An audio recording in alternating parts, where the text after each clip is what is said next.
दिल्ली नहीं जाने दिया, क्यों? दिल्ली उनके बाप की है। बीजेपी वालों ने ना तो कुछ किया था ना कर रही है। 370 धारा हटी, हमें क्या फायदा हुआ? राम मंदिर बना, वहाँ से हमें क्या फायदा हुआ? बेरोजगारी तो आज भी सबसे फालतू हरियाणा में ही है।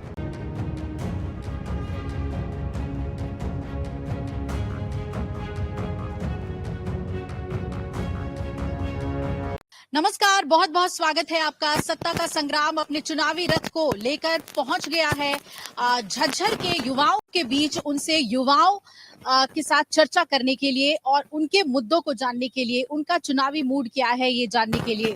आपको बता दें कि झज्जर जो है पूरे हरियाणा में ऐतिहासिक शहर के तौर पे तो मशहूर है ही, इस बात के लिए भी मशहूर है कि सेना में इनका सबसे ज्यादा योगदान है। यहाँ के बच्चे जो हैं, यहाँ के जो वीर हैं, वो सबसे ज्यादा चुनकर सेना में जाते हैं, पुलिस में जाते हैं। कह सकते हैं कि ये वीरों की धरती है। और इस वक्त मैं जहां पर मौजूद हूँ वो एक कोचिंग सेंटर है और वहां के बच्चे हमारे साथ मौजूद हैं। लड़के भी हैं जो पुलिस के लिए और सेना के लिए तैयारियां कर रहे हैं, और दूसरी तरफ लड़कियां भी हैं जो हर तरीके की सरकारी नौकरी से लेकर आर्मी के लिए भी तैयारी कर रही हैं। उनसे भी हम बातचीत करेंगे। और अग्निवीर इस चुनाव का एक बहुत बड़ा मुद्दा है। लगातार बीजेपी इस पे क्लैरिफिकेशन दे रही है, बार बार कह रही है। अमित शाह ने जम्मू कश्मीर से कहा कि देखिए, हम अग्निवीर के जितने भी जवान होंगे उनको हम पेंशन वाली नौकरी देंगे। लेकिन कांग्रेस और आम आदमी पार्टी अग्निवीर का मुद्दा गरमा रही है और ये कह रही है कि आप छलने का काम कर रहे हैं, हम आएंगे तो इसे डब्बे में डाल देंगे। तो युवा क्या सोचते हैं इस मुद्दे पर, इस पर भी बातचीत होगी। और रोजगार के मुद्दे पर और विकास के मुद्दे पर क्या सोचते हैं यहाँ के युवा, उस पर बात होगी। तो आइए शुरुआत करते हैं, बातचीत करते हैं। आपका जो ये झज्जर है, जैसे ही मैं ये कोचिंग एरिया में आई तो सेना के तमाम तस्वीरें और उसके साथ कोचिंग सेंटर, तो यहाँ पर बताइए कि किस तरीके से कोचिंग होती है बच्चों की सेना में जाने के लिए, पुलिस में जाने के लिए। हमारे अध्यापक हमको सभी स्पेसिफिक वे में तैयारी करवाते हैं। सभी आर्मी के लिए भी करवाते हैं, फिजिकल भी करवाते हैं, हरियाणा पुलिस के लिए भी करवाते हैं, CISF इस सब के लिए तैयारी करवाते हैं अच्छे से। हर एक सब्जेक्ट का अलग अलग टीचर है, अलग अलग बैच हैं। सब बच्चों को प्यार से पढ़ाते हैं, सारी तैयारी करवाते हैं। गारंटी बैच भी स्टार्टेड है यहाँ पे। और बच्चों का माहौल ये है तैयारी के लिए। पीछे जो अभी ये अग्निवीर का मुद्दा हुआ था, इसमें 4 साल की कर दी थी सेना ने। अब जो बच्चे तैयारी कर रहे हैं, किसी का नहीं हो पाता, उनकी एज फैक्टर हो गया अभी, फिर इनका टाइम पीरियड चला गया, तो वो कहाँ जाएंगे? अगर ये इनका टाइम पीरियड, एज लिमिटेशन बढ़े और अग्निवीर को खत्म ही कर देना चाहिए। 4 साल में बच्चे क्या कर लेंगे? अग्निवीर की कितने लोग यहाँ पे तैयारी कर रहे हैं? बहुत सारे कर रहे थे मैम, सभी ने तैयारी छोड़ दी। आप भी कर रहे थे? फिलहाल कोई नहीं मैडम। आप कर रहे थे? अब ये एज हो गई मैडम। अब आपकी एज हो गई। हाँ जी। तो क्या आपका कहना है, पूरी इस योजना को तो आपने बहुत बेहतर तरीके से जाना समझा होगा। तो ये कहा जा रहा है कि सेना में बहुत ही नौजवान लोगों की जरूरत है, जो बीजेपी कह रही है कि इसको एक बहुत ही पॉजिटिव ढंग से देखना चाहिए, और दूसरे देशों में भी होता है। लेकिन हमारे देश के युवा क्यों इसका विरोध कर रहे हैं? हमारे देश के युवा मैडम इसलिए कर रहे हैं, मैं अपनी बता रहा हूँ, मैं 2017 से तैयारी करने लगा था आर्मी की। तो अब देख लो 2024 हो गया, उसमें मैडम मेरे को बीच में कोरोना आ गया, एक भी भर्ती नहीं मिली। अगर मेरी जब जिस टाइम पे मेरी ये जो इस टाइम पर कल रख महीनों ने वो लगा दिया इंग्लिश में और मैथ में, हर सब्जेक्ट में 50% चाहिए इनको। फिर उसमें भी डाउट हो गया, मैं बाहर हो गया। फिर टीए की तैयारी करने लगा, 6 साल तैयारी करी, टीए की आज तक नहीं आई भर्ती। फिर उसके बाद अब ये नया मुद्दा अग्निवीर वाला, तो फिर क्या करेंगे बच्चे? तो अब अग्निवीर की बहुत सारे बच्चे जिनकी एज है वो नहीं कर रहे हैं, आप लोग नहीं कर रहे हैं? नहीं मैम, अभी नहीं कर रहे हैं। तो आप किसकी तैयारी कर रहे हैं? मैं दिल्ली पुलिस की तैयारी कर रहे हैं आप। दिल्ली पुलिस की तैयारी हाँ जी। कर रहे हैं। तो अग्निवीर के लिए आरक्षण की भी बात कही जा रही है कि 10% लैटरल एंट्री के तहत आरक्षण भी देंगे। तो ये बातें युवाओं को समझ में आ रही है बीजेपी की? देखो मैडम, वो 4 साल बाद बाहर निकाल दिए जाएंगे, तब क्या करेंगे? लिखित में तो ऐसा कुछ है नहीं मेरे को लगता है जहाँ तक। लेकिन जहाँ तक युवा खुश नहीं है अग्निवीर योजना से। आपको लगता है कि परमानेंट ही होना चाहिए, जैसे पहले होती थी भर्ती वैसे ही होनी ये परमानेंट होती है, तभी तो बच्चे मन लगा के करेंगे। आज का युवा अपनी फौज के लिए, अपनी देश की रक्षा के लिए पूरी तैयारी करता है। तो अगर उसको 4 साल के लिए छोड़ दिया जाएगा तो वो कितना मन लगा के करेगा? आपको बोल दिया जाए कि आपको एंकरिंग करनी है सिर्फ 2 साल के लिए, फिर हम आपको निकाल देंगे। ये आपका पैशन है, प्रोफेशन है, आपने इस लाइफ को चुना है, तो फिर आप कहाँ जाओगे? आपके पास क्या ऑप्शन रहेगा? जो ट्रेनिंग 9 महीने की होती है, जो उनको सारी चीज 9 महीने में सिखाते हो, 3 महीने में कर लोगे आप? कौन सा बच्चा ट्रेनिंग सीख पैटर्न को भी लेकर हाँ, ट्रेनिंग पैटर्न को भी ये कह रहे थे कि भाई जो 9 महीने की ट्रेनिंग होती है, 10 महीने की ट्रेनिंग होती है, उसका भी टाइम पीरियड घटाया गया है। अब 4 साल में जो बच्चा 9 महीने की ट्रेनिंग करके आगे सेना को अपनी सेवा प्रदान कर रहा है, जो अपनी ड्यूटीज निभा रहा है, वो 3 महीने में कैसे सीख लेगा सब? एम्यूनेशन, रनिंग, कोई किसी को पैरा एसएफ में जाना वो नहीं जा सकता। अग्निवीर में होगा, अग्निवीर में ही रह जाएगा। वो आगे अपना अपग्रेडेशन नहीं कर पाएगा। क्या करेगा फिर वो?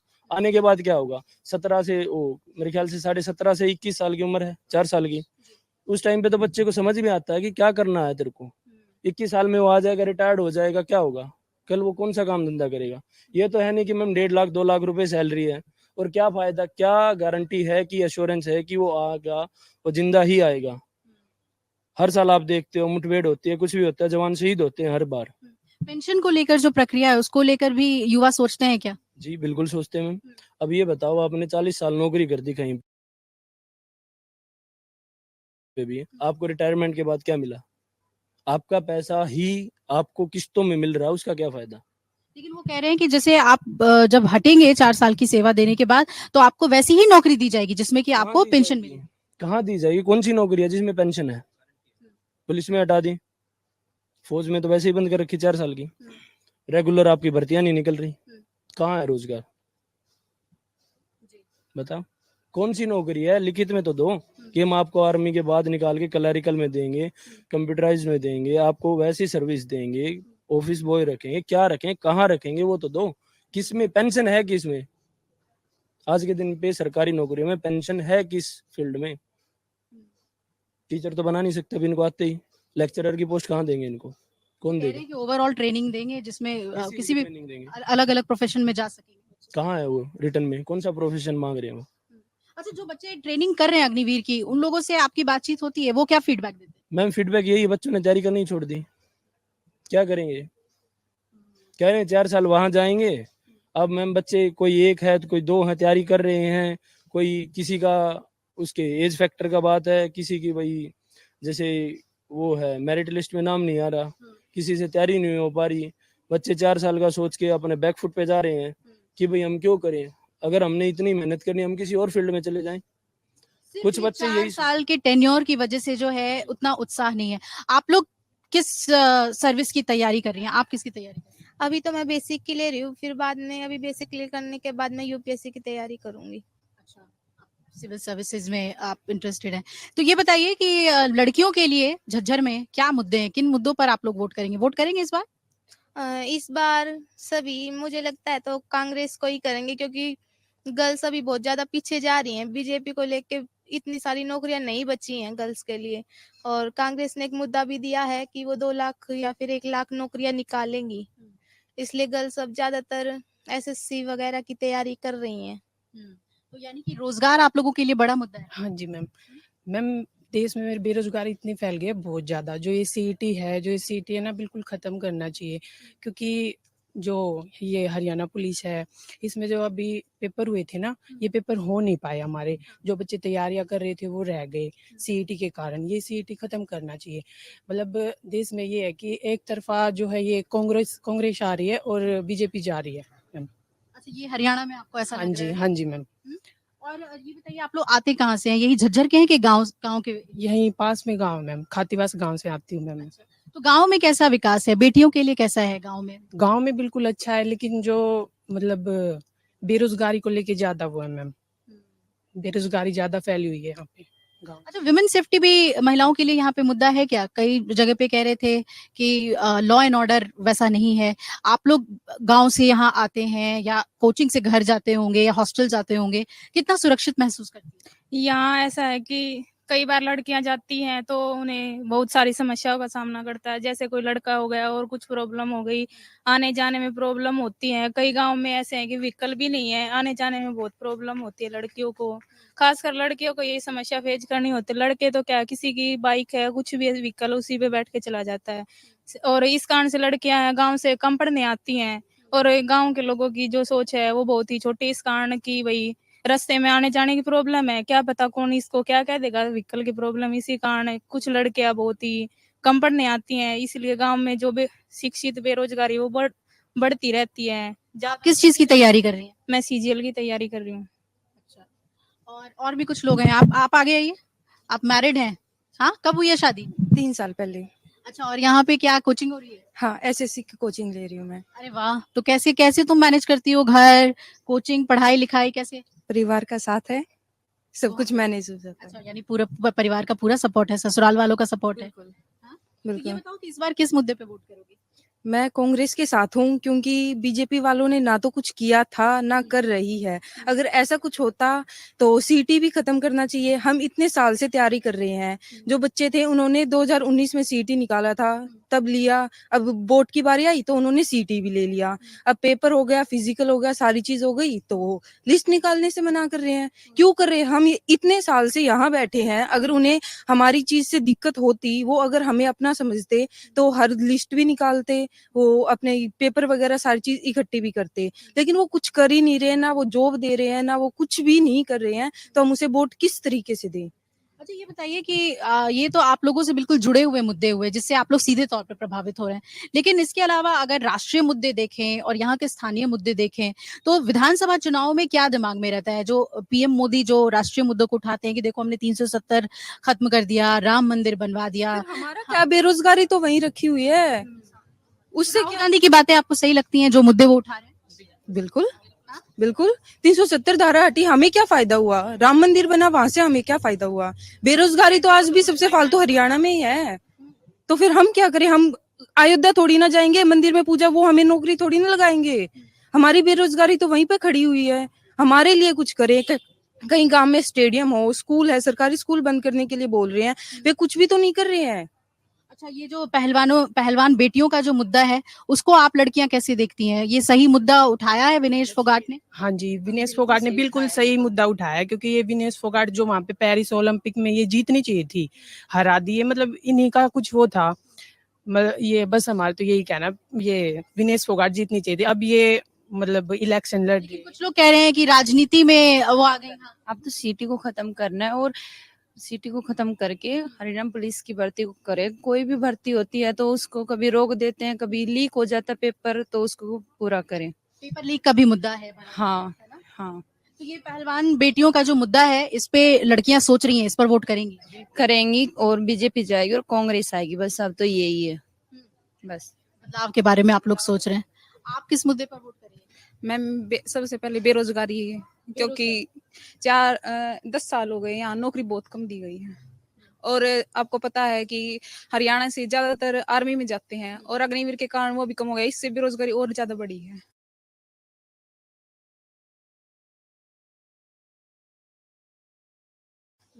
इसलिए सबसे मेन मुद्दा बेरोजगारी है।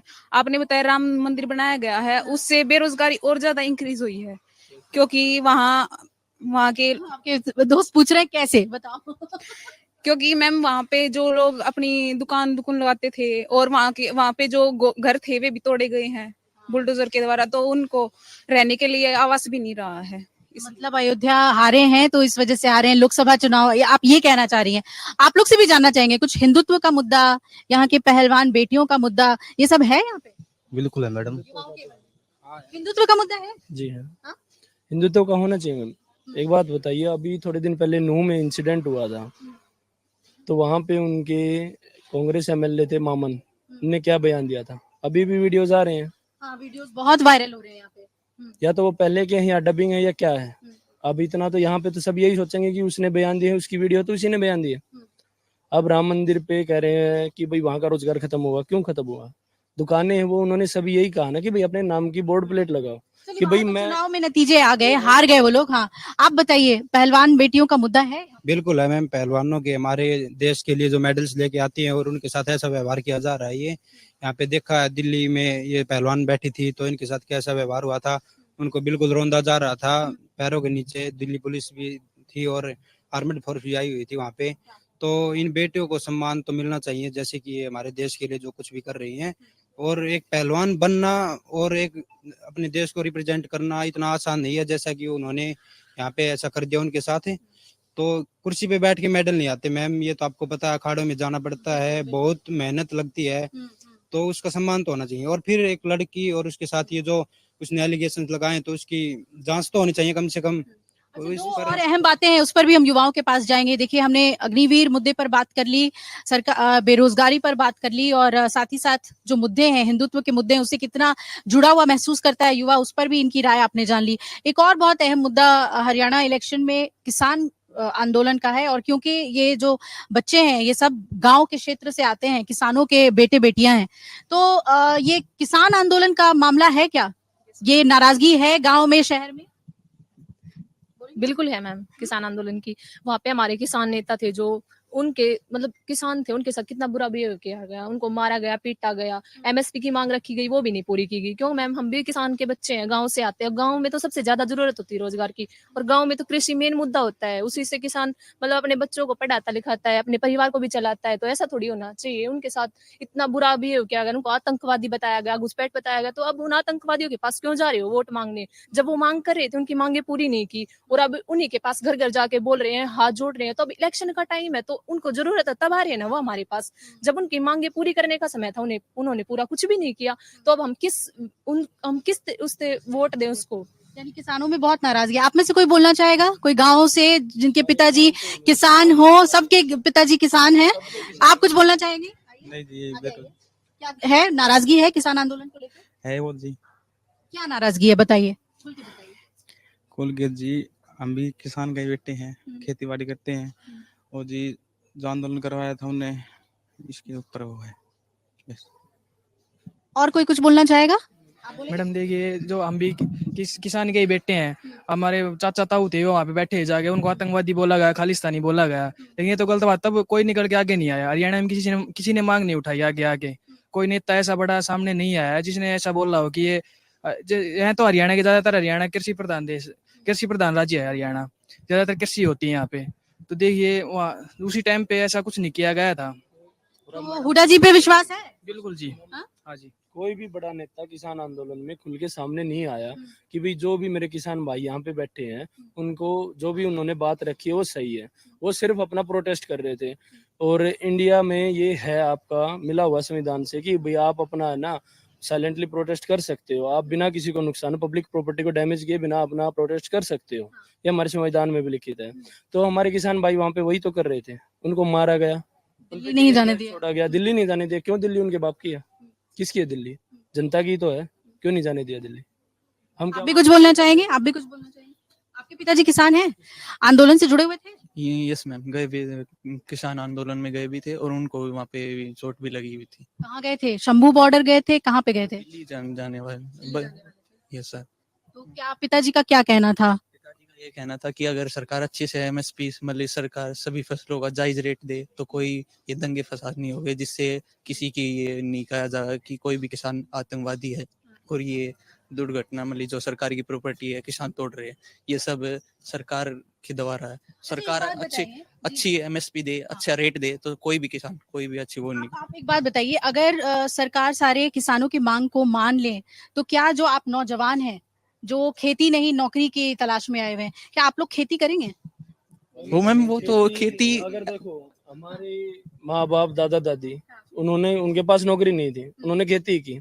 अगर खेती में इतना उनको कुछ मिलता तो आज वो करोड़पति होते। नौकरी वाले क्यों भागते? कोई भी माँ बाप अनपढ़ हो, वो खेती कर रहा हो, चाहे तसलेट होता हो, वो अपने बेटा या बेटी को, बच्चों को यही कहेगा कि भाई पढ़ो लिखो कुछ करो, तभी कुछ है। खेती तो मैंने भी 40 साल कर ली, मैंने क्या मिला? अच्छा, आपने खेती की है?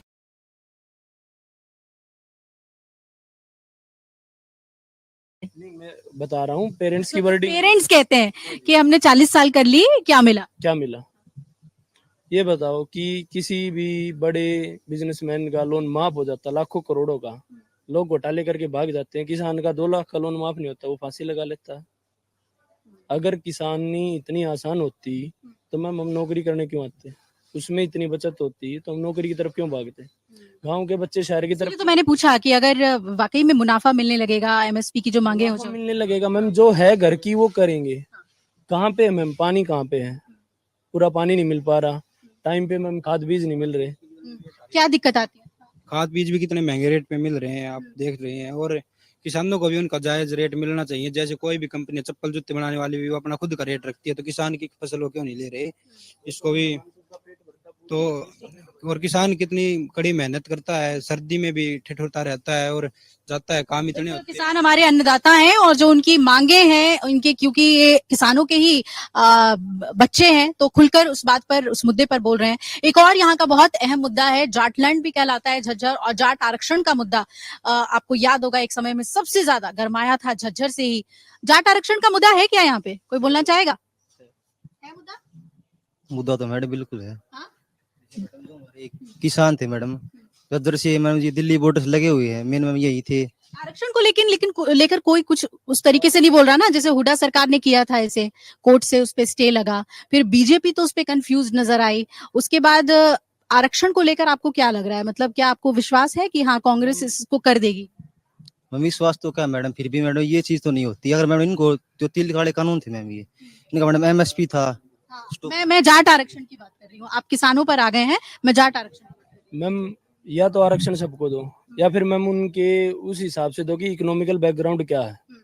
अब मैम मायावती है इतनी बड़ी नेता, उसको एससी कोटे की क्या जरूरत है? कोई वो लगातार आरक्षण पे बोल रही हैं अभी। बिल्कुल। अब मैम ये बताओ, आरक्षण का है, एक बच्चा 56 नंबर लेके आता है, उसको फिर भी ये रहता है कि मेरा नंबर नहीं आया, एक बच्चा 25 नंबर में पास हो जाता है। आप आरक्षण के खिलाफ हैं? जी बिल्कुल, आरक्षण मिलना चाहिए इकोनॉमिकल बैकग्राउंड के हिसाब से, कि भाई ये गरीब है, इसका ब्योत नहीं है, उसको आरक्षण दो। मैम जिसका ब्योत है, पेरेंट्स नौकरी पे हैं, माँ बाप सरकारी नौकरी पे है, रिलेशन की भर्ती देख रहे, कोई कैसे भी देख रहा है, उसको आरक्षण मिल। क्रीमी लेयर है। हाँ, क्रीमी लेयर। आप लोग क्या मानती हैं, रिजर्वेशन, क्योंकि महिलाओं के लिए भी रिजर्वेशन की बात होती है, महिलाओं को भी क्या ये रिजर्वेशन की बातें समझ में आती हैं? महिलाओं को भी रिजर्वेशन की बातें तो समझ में आती है, ये बात तो भैया बिल्कुल ठीक बोल रहे हैं कि किसी को तो 50 के ऊपर भी लिस्ट आउट में उसका नाम नहीं आता और कोई कोई 25 के ऊपर भी ले जाता है, ये बात बिल्कुल गलत है। उनके बैकग्राउंड भी तो देखना चाहिए कि वो किस फैमिली से बिलोंग कर रहे हैं। एक तो बिल्कुल जो रिच फैमिली से बिलोंग कर रहे हैं वो 25 नंबर में लेके जा रहे हैं, और जो गरीबों के बच्चे इतने ज्यादा नंबर ले रहे फिर भी उनका नाम नहीं आ रहा, ये तो गलत बात है। रिजर्वेशन तो होना ही नहीं चाहिए, ऐसा कह रही हैं आप। हाँ, आप क्या कहेंगी, आप भी कुछ कहना चाहेंगी? रिजर्वेशन पे तो मैम रिजर्वेशन का वही है, या तो सभी को समान दो, वरना रिजर्वेशन खत्म ही कर दो। क्योंकि कोई बच्चा ये मान लो एससी है, एसटी है, वो 25 पे 50 पे लिस्ट लग रही है, ओबीसी जनरल है 65 पे लग रही है, उनको तब भी नौकरी नहीं मिल रही और वो इतने कम मार्क्स पे भी ले जाते हैं। या तो बिल्कुल रिजर्वेशन खत्म ही कर दो, या सभी को समान दो, और बैकग्राउंड भी देखना चाहिए, बैकग्राउंड तो बहुत मायने रखता है। अच्छा ये बताइए कि जब आरक्षण पर राहुल गांधी बोलते हैं, अमेरिका में जाकर बोलते हैं, बातें उनकी आप लोग सुनते हैं, बातें उनकी कुछ समझ में आती है? यस मैम, बिल्कुल आती है उनकी बातें समझ में। जैसे मैम जैसे टॉपिक है कोई हमारा, जैसे एजुकेशन सिस्टम है, इंडिया में एजुकेशन सिस्टम कितना बेकार हो चुका है अभी, आप देख रहे हो। जैसे जो इसमें इंडिया में क्या होता है, जो रिच पीपल है वो तो ज्यादा रिच होते जा रहे हैं, और जो मतलब कि पुअर फैमिली से बिलोंग करते हैं वो और पुअर होते जा रहे हैं। अब जैसे ये है, एक तो जो आरक्षण दे रहे हैं इनको देना नहीं चाहिए, या दे तो फिर इकोनॉमिक बैकग्राउंड देखना चाहिए पर्सन का कि वो किस फैमिली से बिलोंग करता है, उस बेसिस पे देना चाहिए इनको। और सेकंडली हम जो ये है बीजेपी है, हम बीजेपी को किस बेस पे वोट दे, एजुकेशन फैसिलिटी जो होती है, इंफ्रास्ट्रक्चर, इरिगेशन फैसिलिटी, जैसे किसान है, अब किसान का मेन जो वो होता है कि किसान जिस बेसिस पे, जैसे डीएपी होगा, कोई भी हमारा यूरिया वगैरह होगा, ये इनके जैसे कोई भी है प्रोडक्ट कितना महंगा कर रखा है इन्होंने, ये देखना चाहिए। जैसे पहले किसान को, जब कांग्रेस की सरकार थी, पहले किसान को अंदाता, किसान तो अंदाता होता है, अभी भी है, वो पहले भी था, लेकिन पहले जो किसान को था कि जैसे फैसिलिटीज थी, या उनको इंफ्रास्ट्रक्चर फैसिलिटीज थी, इरिगेशन फैसिलिटीज थी, अच्छी तरह से प्रोवाइड की जाती थी। लेकिन अब क्या हो रहा है, अब कुछ भी प्रोवाइड नहीं किया जा रहा। जब हमारी, अब लड़कियों की पॉइंट ऑफ व्यू से मैं बताना चाहूंगी, जैसे अब हमारी, जैसे जो हमारी विनेश फोगाट है, जब वो ही सेफ नहीं है, जो हमारी पहलवान जो हमारे देश के लिए गोल्ड लेके आ रही है, तो हम तो नॉर्मल है, हमने तो अभी जैसे स्टार्टिंग ही की प्रिपरेशन की, तो जब वो सेफ नहीं है तो हम कैसे सेफ होंगे? जब हमारे देश की बेटियां ही बेचारी सड़क पे घिस घिस के उनको ऐसे मारा जा रहा है, वो ही सेफ नहीं है तो हम क्या कर सकते हैं? हम तो नॉर्मल मिडिल क्लास फैमिली से बिलोंग करते हैं। तो सरकार को ऐसा होना चाहिए, हमें राहुल गांधी से जैसे उनकी बातें सुनते हैं जैसे हम मीडिया पे, तो हम बिल्कुल पूरी तरह से सहमत है, एक बार उनको भी मौका देना चाहिए एक बार, इसलिए हम उनके साथ है बिल्कुल मैम। चलिए और कुछ और लोगों के पास हम चलें, जो लोग पीछे हैं थोड़ा सा आगे आ जाइए और फिर इसको चर्चा को खत्म करें। किन मुद्दों पे वोट करोगे? मैम 2022 के बाद कोई सीटी हुआ नहीं, तो उस टाइम उसी पर वोट करना है। यस मैम, है ना? उसके बाद उस टाइम मेरी एज नहीं थी, उसके बाद कोई सीटी लिया नहीं गया, तो अभी मैं कोई फॉर्म फिल नहीं कर पा रहा उसके कारण। झज्जर का विकास हुआ है, युवा क्या सोच रहा है, किन मुद्दों पर वोट करोगे? मुद्दे तो मैडम बेरोजगारी है। बेरोजगारी है। जब मैंने तैयारी शुरू करी जब 19 साल का था, अभी 25 का हो गया, कल हरियाणा पुलिस की लास्ट डेट गई है, 3-4 महीने से रह गया मैं अभी, फॉर्म में अप्लाई नहीं हुआ, तो कहीं ना कहीं बच्चों की एज भी तो निकल रही है, तो बस यही है हमारा मुद्दा, तो बेरोजगारी है। मोदी जी जब कहते हैं कि स्वरोजगार की तरफ युवाओं को बढ़ना चाहिए, ये मुमकिन नहीं है सरकार के लिए कि इतनी बड़ी जनसंख्या को वो नौकरी दे सके, सरकारी नौकरी दे सके, तो ये बात आपको समझ में नहीं आती, सही नहीं लगता? हर बच्चे के पास रिसोर्स तो नहीं होते ना, क्या करना चाहिए, किस डायरेक्शन में करना चाहिए, कितना करना चाहिए, हर किसी के पास रिसोर्स तो नहीं होते ना। और दूसरी बात, मान लिया जिस तरह आज के टाइम पे बच्चों का दिमाग इस तरह डेवलप नहीं किया जाता कि किस तरह में क्या करना चाहिए। एजुकेशन सिस्टम ही वैसा नहीं है। एजुकेशन सिस्टम के मामले में मैडम बहुत खामियां हैं, उस पर भी काम करने की जरूरत है। क्या स्ट्रेटेजी, किस तरीके की स्ट्रेटेजी होनी चाहिए कि अपना स्वरोजगार करें? पहले तो सरकारी जॉब में जाने के लिए अच्छे से कैलेंडर तैयार करना चाहिए इनको। जब 2022 में 4-5 नवंबर को जो सीईटी हुआ था, हमने वो सीईटी दिया, उसके बाद अभी जो हरियाणा पुलिस की 2024 में भर्ती, उसमें हम 2 साल क्या ऐसे ही बैठे थे घर पे, क्या उसी मार्क्स के भरोसे बैठे थे। हमने और भी पढ़ाई की तैयारी की है, तो हम हरियाणा पुलिस का देना चाहेंगे ना। तो 2 साल इन्होंने ये सोच लिया कि हम खाली बैठे हैं, हमने 2 साल में जो तैयारी करी है, हमने अच्छा स्कोर बनाने की अब कैपेसिटी है हमारे अंदर, तो हमारा उसमें नंबर ही नहीं आया हरियाणा पुलिस के एग्जाम में, तो हम कैसे आगे आएंगे? ऐसे हमने भी तो मौका मिलना चाहिए था ना। बड़ा मुद्दा है कॉमन एंट्रेंस टेस्ट को लेकर।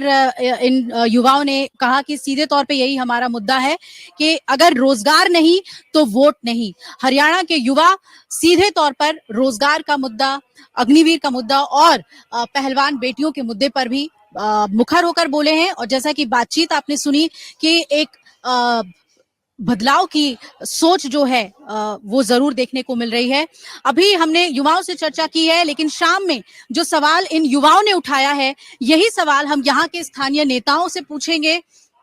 क्यों नहीं झज्जर का वो विकास हुआ है जिसकी उम्मीद ये युवा लगाए हुए थे या यहाँ के लोग लगाए हुए थे, वो सवाल यहाँ के स्थानीय नेताओं से पूछेंगे। शाम को 5 बजे हमारे दंगल में, हमारे डिबेट में जरूर जुड़िएगा 5 बजे हमारे साथ। फिलहाल सत्ता का संग्राम के रथ को हम यहाँ पर रोक रहे हैं, आगे बढ़ेंगे। कैमरामैन दिनेश के साथ अभिलाषा पाठक, अमर उजाला के लिए झज्जर से। अगर आप ये वीडियो YouTube पर देख रहे हैं तो हमारे चैनल को सब्सक्राइब कर बेल आइकन दबाएं, और Facebook पर देख रहे हैं तो हमारे पेज को लाइक करें। 8 मिलियन प्लस सब्सक्राइबर, आपके इस भरोसे के लिए बहुत धन्यवाद।